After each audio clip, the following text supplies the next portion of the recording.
नमस्कार विद्यार्थी मित्रांनो, आपण इयत्ता 6वी सायन्सचा चॅप्टर पाहत आहोत। 11वा चॅप्टर चालू आहे आपला हीट अँड एनर्जी।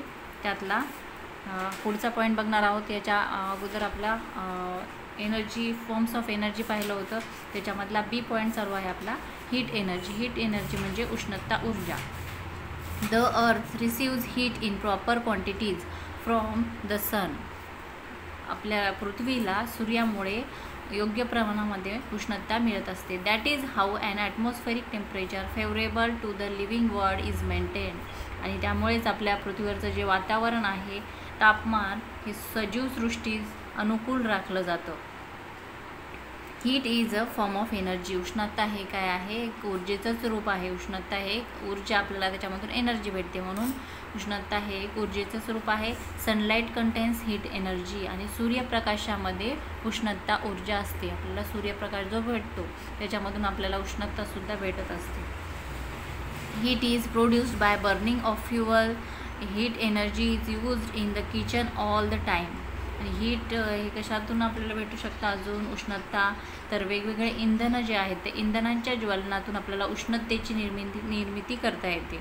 त्याच्यानंतर heat energy is used in kitchen all the time म्हणजे आपण रोज स्वयंपाक करताना स्वयंपाकघरामध्ये उष्णता ऊर्जेचा सतत वापर करत असतो। खूप जास्तीत जास्त वापर उष्णता ऊर्जेचा केला जातो।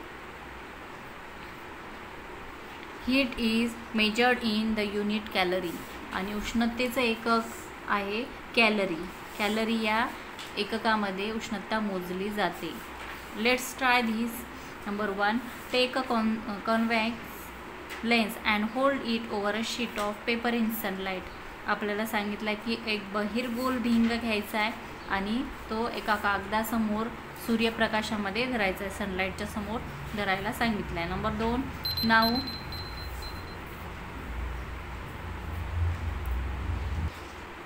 Now move the lens in such a way that there is a tiny spot of light on the paper.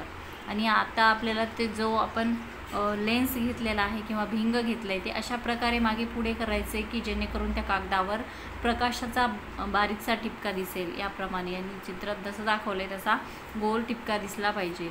Number 3, hold the lens in this position for a while. What happens? आपण जे lens घेतलेला आहे हे थोडा वेळ तसंच धरून ठेवलं आपण सूर्यप्रकाशामध्ये थोडा वेळ त्या कागदावर तसंच धरून ठेवलं तर काय होईल? होणार आहे ते जो सूर्यप्रकाश आहे त्याच्या काचामधून तो सूर्यप्रकाश त्या पेपरवर पडते, त्याच्यामुळे त्याला उष्णता लागेल आणि त्याच्यामुळे तो कागद थोडासा बर्न होऊ शकतो किंवा त्याला थोडासा जाळ लागू शकतो, कारण त्याला हीट एनर्जी भेटलेली असेल। नंबर सी बघा, आता बी झालेला आहे आपलं हीट एनर्जी। आता आहे light energy. We have learned that plants make their own food with the help of sunlight. म्हणजे काय तर सूर्यप्रकाशाच्या साहाय्याने वनस्पती अन्न तयार करतात। म्हणजेच ते प्रकाश ऊर्जेचा वापर करून काय करतात? त्याचा वापर करतात आणि मग आपलं अन्न बनवत असतात। It means that light energy is transform into the energy in food. याचा अर्थ काय आहे? तर त्यांना जे सूर्यप्रकाश भेटायला त्याच्या मदतीने ते अन्न तयार करतात। त्यांच्या मग प्रकाश ऊर्जा जो आहे त्या प्रकाश ऊर्जेचा वापर करून ते अन्नातील ऊर्जेत रूपांतर करत असतात। Plants and animals use this food for doing their work. आणि यासाठी अन्नाचा वापर वनस्पती आणि प्राणी त्यांची कामे करण्यासाठी करतात। म्हणजे त्यांना अन्न भेटेल तरच ते काम करू शकतात, त्याच्यामुळे ते त्यांचा अन्नाचा वापर कामं करण्यासाठी करतात। It means that light is a form of energy. याचाच अर्थ आहे की प्रकाश हे सुद्धा काय आहे? ऊर्जेचं एक रूप आहे। हीटसुद्धा काय आहे? उष्णतेचं रूप आहे। तसंच प्रकाश लाईट हे सुद्धा उष्णतेचं रूप आहे, म्हणजे फॉर्म ऑफ एनर्जी आहे। त्याच्यानंतर कलेक्ट इन्फॉर्मेशन, थोडीशी माहिती तुम्हाला मिळवायला सांगितलेली आहे। जनरली नंबर 1 बघा, generally grapes which appears in the market during December and January are sour. However in March and April the grapes are sweet. Why is this so? आता हे तुम्हाला काय करायचं आहे? इन्फॉर्मेशन कलेक्ट करायची आहे, माहिती मिळवायची आहे की डिसेंबर आणि जानेवारीपर्यंत बाजारात येणारी जी हे असतात ग्रेप्स असतात, अंगूर असतात, ते कसे असतात? आंबट असतात। पण मार्च आणि एप्रिलमध्ये येणारे अंगूर हे खूप गोड असतात। कशामुळे? का? आणि number 2, how does a picture appear on the screen of TV, mobile, laptop and cinema theatre. म्हणजे TV, मोबाईल अँड लॅपटॉप, चित्रपटगृह, आपण जे पिक्चर पाहायला जातो ते त्याच्या पडद्यावर दृश्य कसं काय दिसतं, कसं दिसतं हे तुम्हाला सगळी माहिती मिळवायची आहे. हां, B झालं, C झालं. आता D पॉईंट आहे साऊंड एनर्जी. साऊंड एनर्जी म्हणजे ध्वनी ऊर्जा. You might have seen the glass panes of window crack due to a loud noise. आता तुम्ही बघितलं असेल बघा, DJ वगैरे खूप जोरजोरात वाजू लागले तेव्हा आपल्या घराचे खिडक्या, दरवाजेसुद्धा थोडेसे व्हायब्रेट होताना दिसतात, जमीन व्हायब्रेट होताना दिसते. म्हणजे मोठे मोठे जे आवाज असतात त्याच्यामुळे खिडक्यांचं जे काच असतात त्यांनासुद्धा तडा जाण्याची शक्यता असते. Similarly sound is used to control the movements of some toy cars. याप्रमाणेच खेळण्यातील काही मोटारींची हालचाल नियंत्रित करण्यासाठी ध्वनीचा वापर केला जातो. म्हणजे त्याची गाडी मागे जाण्यासाठी, पुढे जाण्यासाठी साऊंडचा वापर केला जातो. This means that some work is done by sound. याचा अर्थ काय, तर काही जे कामं आहेत ते आपण ध्वनीद्वारे करू शकतो. ध्वनीचा वापर करून काही कामं केली जातात. It tells us that sound is a form of energy. आणि यावरून काय समजतं आपल्याला की साऊंडसुद्धा एक एनर्जीचाच फॉर्म आहे. तर E पॉईंट बघा, केमिकल एनर्जी. केमिकल एनर्जी म्हणजे रासायनिक ऊर्जा. When wood burns we get heat and light. आपण जेव्हा लाकूड जाळतो तर तेव्हा काय होतं, त्याच्यातून आपल्याला प्रकाशसुद्धा भेटतो आणि उष्णतासुद्धा भेटते. Sometimes we hear a crackling sound as well. आणि ते लाकूड जळताना एखादं तुम्ही पाहिलं असेल बघा की लाकूड जळताना आपल्याला थोडासा आवाज येतो. लाकूड जळताना क्रॅकलिंगसारखा आवाज येतो थोडासा. What makes this happen, the energy stored in wood is emitted in various forms through chemical action. तर कशामुळे आवाज येत असेल, कशामुळे त्याच्यात थोडासा आवाज येतो, तर लाकडात जे साठवलेली ऊर्जा असते, एनर्जी असते, ती रासायनिक क्रियेतून वेगवेगळ्या रूपात बाहेर पडत असते. म्हणजे वेगवेगळ्या ॲक्शन्समध्ये बाहेर पडत असते. त्याच्यामुळे आपल्याला थोडासा आवाज येतो, लाईट त्याच्यातून निघतो, त्याच्यानंतर उष्णतासुद्धा भेटते. Also it is due to the chemical action in the lead acid battery that electrical energy is produced.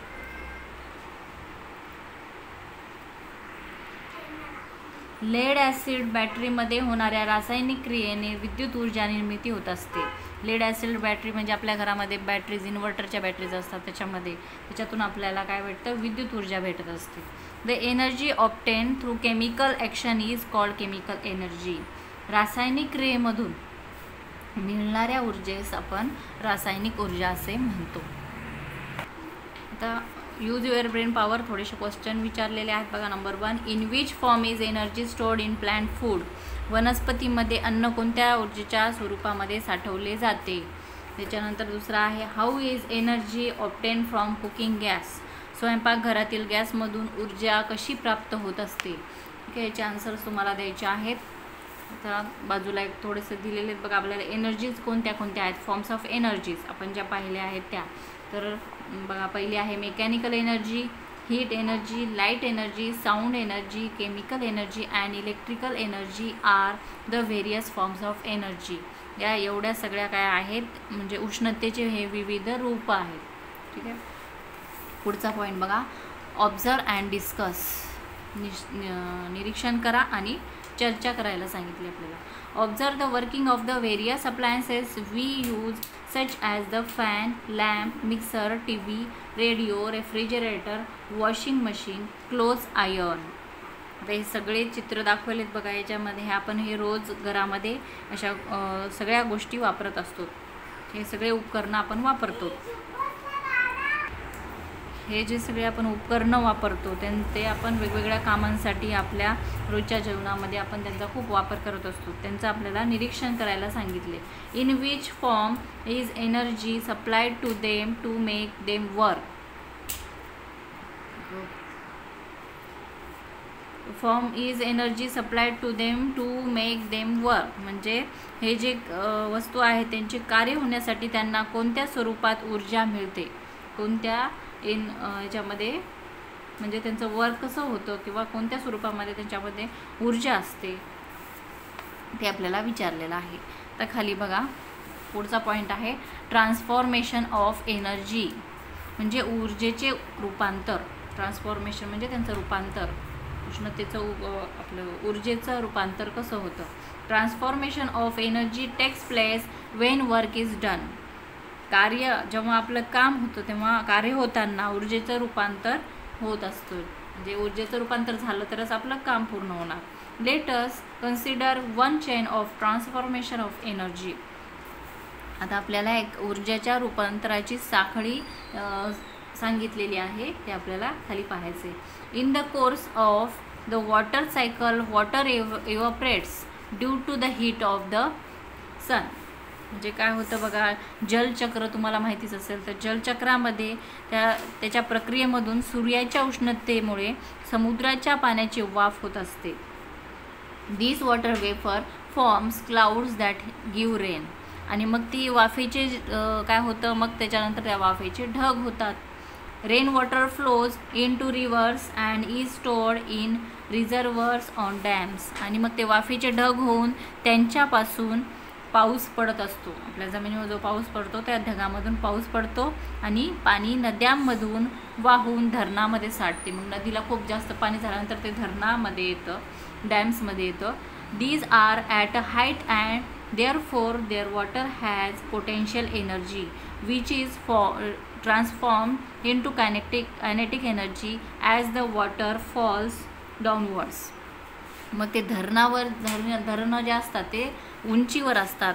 उंचावर असल्यामुळं काय होतं, मग त्याच्यात स्थितीज ऊर्जा असते. त्याच्यामध्ये काय असतं, स्थितीज ऊर्जा साठवलेली असते ते धरणं उंच असल्यामुळे. आणि ते खाली येत असताना स्थितीज ऊर्जेचं रूपांतर गतीज ऊर्जेमध्ये होतं. कारण ते मग पाणी जर आपण धरणामधून सोडलं तर ते एकदम स्पीडमध्ये येतं, म्हणून त्याला गतीज ऊर्जा प्राप्त होते. आणि हे पाणी नंतर पुढे जातं बघा. When the water falls on the blades of turbine, its kinetic energy is transferred to the turbine.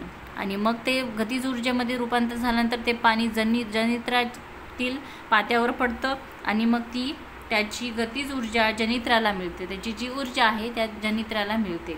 हे चित्रामध्ये तुम्हाला सगळं एक्सप्लेन केलेलं आहे बघा, ह्याच्यामध्ये सगळं दिसतं या धरणाच्या इथं. तर ते त्याच्या टर्बाईनवर पडल्यामुळं काय होणार, मग ते पाते जोरजोरात फिरायला लागणार त्याच्यावर पाणी पडल्यामुळे. The turbine rotates producing electrical energy. This electricity gets transform into various other forms of energy. आणि मग त्या जनित्राला त्याच्यावरचे जे पाती आहेत त्याच्यावर पाणी पडल्यामुळे ते काय होतात, जोरजोरात फिरायला लागतात आणि मग विद्युत ऊर्जेची निर्मिती होते आणि पुढे त्याचे रूपांतर विविध ऊर्जेमध्ये होत असतं. Electrical energy is used in various houses for various purposes.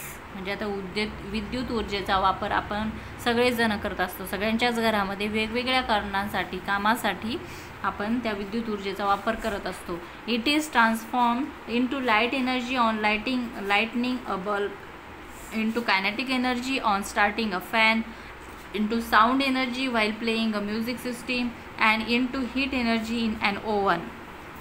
म्हणजे बघा कशा प्रकारे आपण ऊर्जेचा वापर करतो. तर विद्युत ऊर्जेचा वापर आपण बल्ब लावतो किंवा लाईट लावतो तेव्हा त्याचा प्रकाश ऊर्जेचा वापर करतो. त्याच्यानंतर पंखा चालू केल्यानंतर गतीज ऊर्जा, कारण ते फॅन जेव्हा आपण चालू करतो तेव्हा स्पीडमध्ये ते फिरायला लागतं तेव्हा ते गतीज ऊर्जेचा वापर करतो.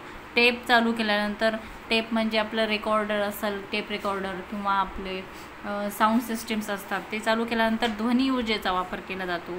त्याच्यानंतर ओव्हन चालू केल्यानंतर उष्णता ऊर्जेचा वापर केला जातो. या सगळ्या एनर्जीचा वापर आपण रोज करत असतो. Thus we see that we are indirectly utilizing nothing but solar energy in all these transformations of energy. In other words, the sun is the most important source of all energy. याच्यावरून आपल्याला काय लक्षात येतं, तर सर्व ज्या ऊर्जा आहेत त्यांच्या रूपांतरामध्ये अप्रत्यक्षपणे अप्रत्यक्षपणे म्हणजे प्रत्यक्षपणे नाही तर अप्रत्यक्षपणे जास्त वापर कशाचा केला जातो आहे, तर सूर्याच्या ऊर्जेचाच उपयोग केला जातो. म्हणजे सूर्य हा काय आहे, most important source of energy. हा मुख्य स्रोत आहे, ऊर्जेचा मुख्य स्रोत आहे सूर्य. ओके. आता पुढचा पॉईंट आहे बघा, एनर्जी रिसोर्सेस म्हणजे ऊर्जा स्रोत कोणते आहेत. The resources use for getting energy can B classified into 2 types.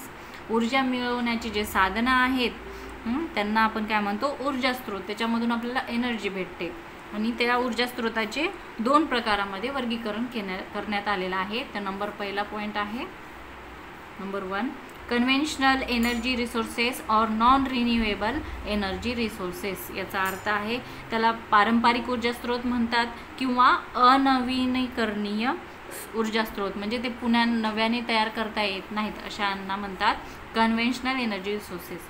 The energy resources which man has been using for centuries are called conventional energy resources. शतकानुशतके म्हणजे पूर्वीपासून चालत आलेले मानव ज्या ऊर्जा स्रोतांचा वापर करतो आहे त्या ऊर्जा स्रोतांना म्हणतात conventional energy sources. Conventional energy sources include coal and fossil fuels such as petrol, diesel, natural gas. म्हणजे याचा अर्थ बघा, पहिले पारंपरिक ऊर्जा स्रोत म्हणजे काय, तर पहिल्यापासून आपल्या परंपरागत चालू असलेली किंवा त्यांचा उपयोग आतापर्यंत आपण करत आहोत अशांना म्हणतात कन्व्हेन्शनल एनर्जी रिसोर्सेस. तर त्यांचे उदाहरणं दिलेत बघा, गाईच्या म्हशीच्या शेणापासून बनवलेल्या गोवऱ्या, त्याच्यानंतर हे पेट्रोल, डिझेल, नॅचरल गॅस, हे सगळे काय आहेत conventional energy resources. We can not replenish this resources. Wood also can not be replenished easily. म्हणजे हे जे ऊर्जा स्रोत आहेत तर ह्यांना काय आपण replenish this resources can not replenish म्हणजे यांचा पुन्हा निर्माण करता येत नाही, त्यांना परत आपण निर्माण करू शकत नाही. एकदा संपले की त्यांना पुन्हा तयार करणं खूप अवघड आहे. जसं की लाकूड आहे, लाकूडसुद्धा काय आहे, एकदा झाडं आपण कट करत राहिलो, कापत राहिले तर काही ना काहीतरी कारखाने आहेत किंवा बिल्डिंग्स आहेत बांधण्यासाठी सगळे जंगलतोड होत आहे, मोठे मोठे झाडं कापत आहेत, त्याच्यामुळे काय होत आहे लाकडाचं सुद्धा प्रमाण कमी होत आहे. हे झालं कन्व्हेन्शनल एनर्जी रिसोर्सेस. नंबर 2 आहे नॉन कन्व्हेन्शनल एनर्जी रिसोर्सेस और रिन्युएबल एनर्जी रिसोर्सेस. म्हणजे हे आहेत अपारंपरिक ऊर्जा स्रोत किंवा नवीकरणीय ऊर्जा स्रोत. म्हणजे हे आपण पुन्हा नव्याने तयार करू शकतो, हे पारंपरिक नाही आहेत, पहिल्यापासून चालत आलेले नाही आहेत. These resources have not been used traditionally. They are inexhaustible and continuous and can be used in various forms again and again. म्हणजे अशा ऊर्जा स्रोतांचा वापर आपण परंपरेने करण्यात आलेला नाही आहे आणि हे ऊर्जा स्रोत खूप अक्षय आहेत आणि अखंड आहेत. म्हणजे आपण नेहमी पुन्हा तयार करू शकतो. ह्यांचा कसं आहे, ह्यांचा फॉर्म जो आहे तो परत आपण तयार करू शकतो. तर त्याच्यामध्ये आहे पहिला point A, solar energy. Solar energy म्हणजे सौर ऊर्जा. The energy obtain from the sun is continuous and enormous. सूर्यापासून जी मिळणारी ऊर्जा आहे ती खूप प्रचंड प्रमाणात आपल्याला भेटत असते. म्हणजे ती अखंड आहे, ती नेहमी चालूच राहणारी कंटिन्युअस प्रोसेस आहे ती. Solar energy is at the root of all energy available on the earth. पृथ्वीवर जेवढ्या पण एनर्जी आहेत त्या पृथ्वीवर जेवढ्या सगळ्या एनर्जीज आहेत त्याचं प्रमुख स्रोत कोण आहे तर सूर्य. A variety of devices has been develop for making use of solar energy. Solar energy सूर्य ऊर्जा उपयोगात आणण्यासाठी वेगवेगळी उपकरणे किंवा साधने आता विकसित झालेली आहेत, खूप सारे अवेलेबल झालेली आहेत. फॉर एक्झाम्पल आहे solar cooker, solar water heater, solar dryer, solar cell etcetera. आता सूर्यापासून ऊर्जा जी भेटते त्याचा वापर करून एनर्जी तयार केली जाते. तसे खूप उपकरणे निघालेले आहेत. तर सौर चूल आहे, सौर जलतापक आहे, सौर शुष्कक आहे आणि सौर विद्युत घट आहे. यांचा सगळ्यांचा सूर्यप्रकाशापासून हे काम करतात. In the first 3 devices mentioned above, heat energy obtained from the sun is utilized to cook food, heat water and to dry grain. आता यांचा वापर कसा केला जातो तर पहिले 3 जे उपकरणं आहेत ते सूर्यापासून मिळणाऱ्या उष्णतेचा वापर केला गेला आहे यांच्यामध्ये आणि त्यामुळे अन्न शिजवणं, पाणी शिजवणं, त्याच्यानंतर पाणी गरम करणे, अन्न शिजवणे, पाणी गरम करणे आणि धान्य वाळवण्यासाठी, ग्रेन्स ड्राय करण्यासाठी सुद्धा वापर केला जातो. In a solar cell electrical energy can be obtain from solar energy. आणि सौर विद्युत घटामुळे विद्युत ऊर्जा मिळवणं खूप शक्य झालेलं आहे. पहिलं आता शक्य राहिलं नाही आहे, त्याच्यापासून आपण बरेच गोष्टी करू शकतो. Solar electric plants have the capacity to produce electricity on a large scale. A solar plant consists of many solar cells. आणि मोठ्या प्रमाणावर विद्युत निर्मिती करण्याची क्षमता सौर विद्युत संयंत्रामध्ये आहे आणि त्यामुळेच या संयंत्रात अनेक सौर विद्युत घट बसवलेले असतात. आता हे झालं ए सोलार एनर्जी. पुढचा पॉईंट आहे बी वाइंड एनर्जी. वाइंड एनर्जी म्हणजे पवन ऊर्जा. Electricity is generated by means of windmills using strong winds. A windmill is also used for drawing water from a well. पवन ऊर्जा म्हणजे वेगाने वाहणारे जे वारे असतात त्यांचा वापर करून पवनचक्कीद्वारे विद्युत निर्मिती केली जाते आणि या पवनचक्कीचा वापर विहिरीतील पाणी काढण्यासाठी सुद्धा केला जातो. हे झालं वाइंड एनर्जी. नंबर सी आहे टायडल एनर्जी. टायडल एनर्जी म्हणजे सागरी ऊर्जा. A wall is constructed at a narrow region of a creek. म्हणजे सागरी ऊर्जा म्हणजे काय, समुद्रातील जी ऊर्जा आहे त्याचा वापर ज्यामध्ये केला जातो. समुद्रातील खाडीकडील चिंचोळा भाग निवडला जातो याच्यासाठी. नॅरो रिजन म्हणजे चिंचोळा भाग निवडला जातो आणि त्या ठिकाणी भिंत बांधत असतात. Due to waves generated by high and low tides the turbine of the generator fitted in the wall starts rotating and electricity is generated. आणि समुद्रामध्ये सागरामध्ये काय होत असतं, भरती ओटी येत असते आणि त्याच्यामध्ये निर्माण होणाऱ्या ज्या लाटा आहेत त्या लाटामुळे भिंतीमध्ये बसवलेले जे जनित्राचे पाते असतात, असे टर्बाईन्स असतात, ते बसवलेले असतात, ते त्यांची पाते फिरू लागतात आणि मग इलेक्ट्रिसिटी जनरेट होत असते. पुढचा पॉईंट आहे बघा D hydro electric or hydel power. म्हणजे जलविद्युत ऊर्जा. पाण्यापासून कशी ऊर्जा तयार केली जाते. The water stored in a dam at a height is brought down through a tunnel and the turbines of the generator are rotated. आता आपण पाहिलं होतं की धरणामध्ये उंचावर पाणी साठवलं जातं आणि मग उंच ठिकाणी धरणामध्ये साठवलेलं पाणी हे बोगद्याच्या साहाय्याने खाली आणलं जातं. चित्रात दिसायला बघा तुम्हाला, त्या बोगद्याच्या साहाय्याने खाली आणलं जातं आणि मग जनित्राची पाती त्याच्यामुळे त्याच्यावर पाणी पडल्यानंतर ते फिरायला सुरू होतात.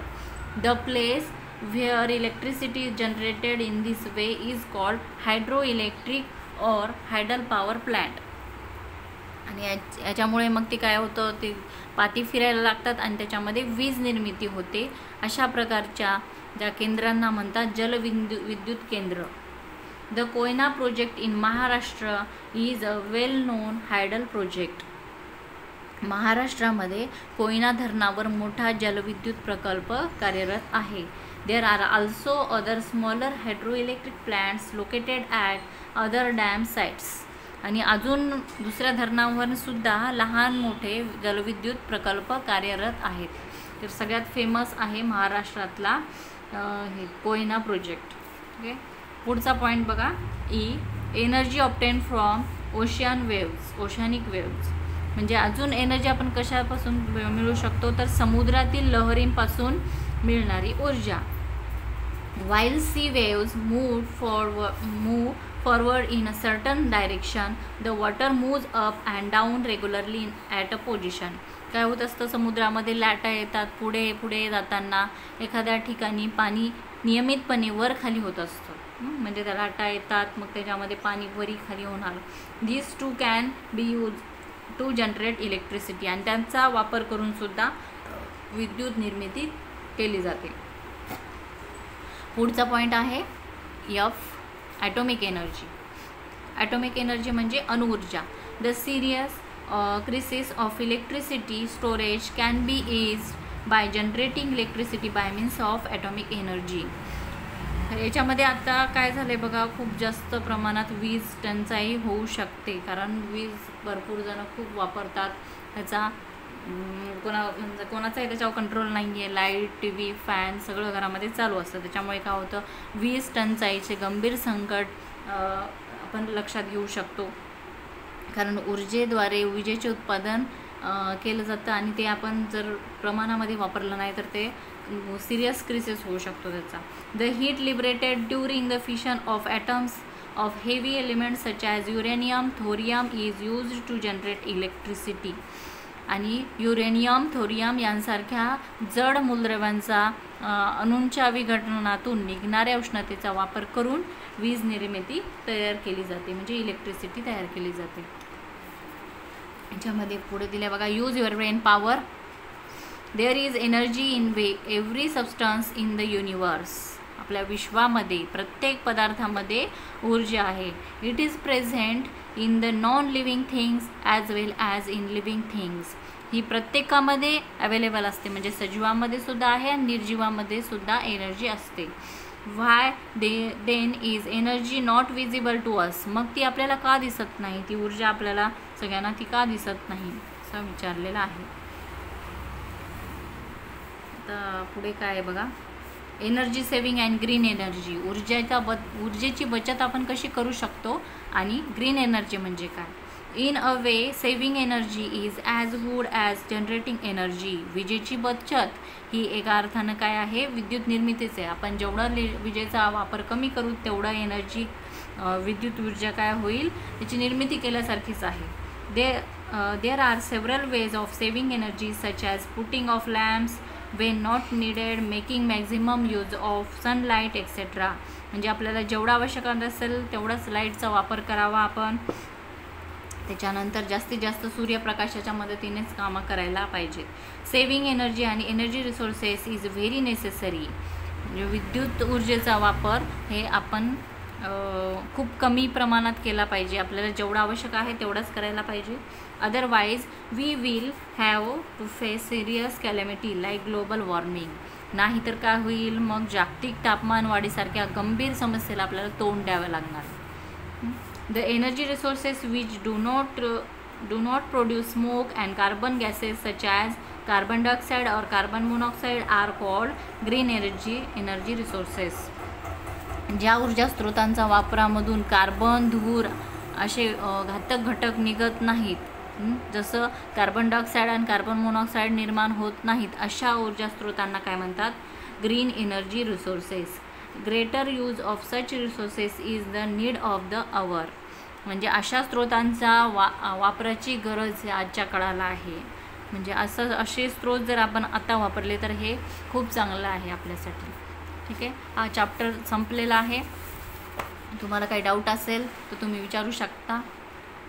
ठीक आहे, व्हिडिओ आवडला असेल तर नक्की व्हिडिओला लाईक करा, चॅनलला सबस्क्राईब करा. थँक्यू.